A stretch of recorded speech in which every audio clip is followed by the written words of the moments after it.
Can DC surpass Marvel in 2025? It seems like an impossible mission, because the last time DC managed to compete with Marvel in theaters was way back in 2012, with the release of The Dark Knight Rises. Since then, Marvel has crushed DC in box office numbers, critical acclaim, and overall audience approval. It doesn't look like this will change anytime soon, especially since Marvel is releasing Spider-Man 4 and Avengers Doomsday in 2026, with Robert Downey Jr. making his return. Plus, Secret Wars drops in 2027, promising to be the biggest multiverse crossover we've ever seen. But 2025 might just change the game. DC has a shot to catch up to Marvel, and maybe even surpass them, for the first time since the MCU began. That's bullshit. You might be wondering how that's even possible, especially since DC is only releasing 2 projects in 2025. Maybe 3 if they finish Season 3 of My Adventures with Superman, while Marvel has 9 projects lined up. But today in Mr. Headcannon, we'll show you how that could happen. What DC needs to do is prove that their projects can actually be good. They've got to keep fans of the old universe hooked, while also drawing in new viewers who didn't vibe with the old DCU. Peacemaker is going to be a big part of this, because Season 1 absolutely crushed it back in 2022. Sure, it started with low ratings, way below anything the MCU had put out, but word of mouth boosted its viewership until it became one of the platform's most watched shows. Wow. It's now one of the highest rated projects in DC's history, and Season 2 is expected to stay on that same path, because James Gunn is writing and directing again. They're not changing the tone, the characters, or the continuity. It just makes sense that it'll do even better than the first season. And yeah, I know Peacemaker has a major problem. In the final episode, the Justice League from the old universe showed up. Well, technically we could only see 2 of the actors, and Batman wasn't even there. But that was the Justice League, I guess. Gunn said that scene isn't canon anymore, and promised it'll all make sense, but we'll have to wait for Season 2 to get the explanation. I get that this confuses fans, and makes it seem like Gunn is cherry-picking the projects he likes, and throwing out the ones he doesn't, but I don't think this will have much impact on the show's ratings or reviews. The hard truth is, casual viewers couldn't care less about what's canon and what isn't. If Season 2 is as good as Season 1, people are going to watch it, and that's it. That's true. Plus, fans are hungry for DC content after the Penguin's success. Sure, Peacemaker has a totally different vibe and is set in a completely different universe, but it's still an HBO Max series featuring a morally questionable character, just like the Penguin. I'd be shocked if Season 2 of Peacemaker doesn't get more viewers than the first season. But the real game changer will be Superman. I know a lot of people claim Superman is outdated, and nobody wants to watch a guy in underwear rescuing cats from trees, but the first teaser for this movie got 250 million views in its first 24 hours. That makes it the most watched DC trailer ever, and Warner Brothers' most viewed trailer of all time. It's even in the top 5 most viewed movie trailers of all time, and it didn't even have a Super Bowl ad boost like Deadpool and Wolverine.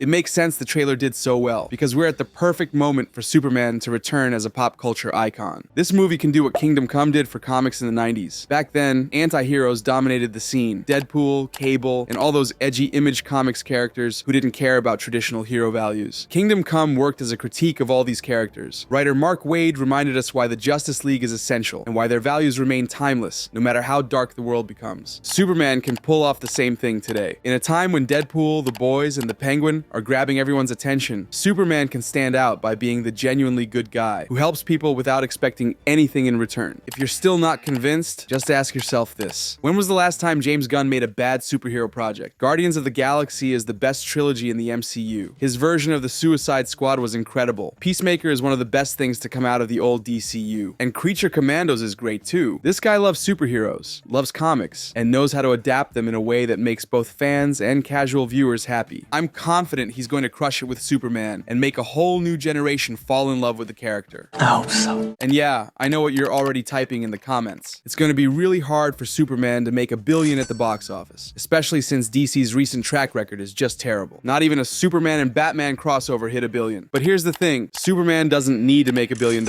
It just needs to be a really good movie. We need to leave the theater thinking that was the best superhero movie of the year. That might sound like a huge challenge, but James Gunn knows that's exactly how people need to feel. He's not just directing and writing Superman, he's also the president of DC Studios. The future of his new universe and his position as president all hinge on Superman being a hit across the board. Critics need to love it, casual viewers need to be hooked, fans should feel satisfied, and at the very least, the movie can't lose money. This is too much pressure. Things are looking pretty good for DC. But what about Marvel? It's not like they're just gonna sit back in 2025 and let DC take over the superhero genre. Marvel's still in the game, but in 2025, they won't be playing their strongest cards. Let's take a look at Marvel's release date for next year. In January, they're dropping Friendly Neighborhood Spider-Man, a show that was originally supposed to be a Civil War prequel, but is now set in a different universe. It could be awesome and draw in tons of viewers since it stars the most popular superhero in the world, but from the trailers, it looks super kid-friendly, so it might not appeal to Marvel's hardcore fan base. I doubt it'll get the same viewership as X-Men 97 because people want to follow up to the 90s Spider-Man, not a brand new teenage version. Oh, I don't want to see that. In February, we're getting Brave New World. Captain America, it's a huge franchise that's already brought in $2.2 billion overall, but Captain America doesn't have the same star power as Superman. On top of that, Sam Wilson doesn't grab attention the way Steve Rogers does. Everyone's just waiting for Chris Evans to come back in Doomsday, which deadline is already confirmed. Plus, Brave New World has gone through about 20 rounds of reshoots after test screenings went horribly wrong. It's a mess. They'll launch Daredevil Born Again in March, and that's one of Marvel's heavy hitters. We know this show will continue the Netflix series with the same characters, and Kevin Feige personally stepped in to revamp half the show because it wasn't good enough. Feige knows fans expect Netflix-level quality, so Born Again could easily end up being one of the best series of the year. Everyone will definitely be buzzing about it, especially since Daredevil's 2 cameos on Disney Plus practically broke the internet. But there's a catch. Daredevil will air in the first half of the year. By the end of the year, people might not even remember the series, no matter how good it is. If you don't believe me, think about what happened with X-Men 97. We loved every episode, and I'm still saying it's the best show of the year and the best X-Men adaptation we've ever seen. But nobody's talking about it now because it's been 7 months since the last episode aired. 7. It's likely that Daredevil will crush Peacemaker in terms of viewership, but Peacemaker is dropping on HBO Max in August, in the second half of the year, right when Superman is gaining momentum. Besides, the real battle will be in theaters. Otherwise, we'd have to say DC competed with Marvel in 2024 thanks to the Penguin, but Marvel had a much better year overall thanks to Deadpool and Wolverine. DC couldn't keep up because Joker 2 was crap, but let's go back to the schedule. In May, we've got Thunderbolts, which could be fun. The trailers look solid, and Marvel seems to be aiming for a Guardians of the Galaxy vibe, with a team of misfits who aren't exactly superheroes. It might end up being one of 2025's surprises, and could make more money than Brave New World, but it's not on Superman's level, not even close. In June, Ironheart comes to Disney Plus, and you already know what I'm going to say. This is a character nobody really cares about. Ironheart was the worst part of Wakanda forever, and everyone's just waiting for a new Iron Man to show up after Secret Wars, so we don't have to sit through Riri Williams' adventures. Sure, it could be another Agatha-style surprise, and the effects from the teasers look great, but it's more likely that the show will get hate from day one, because Riri Williams doesn't hold a candle to Tony Stark.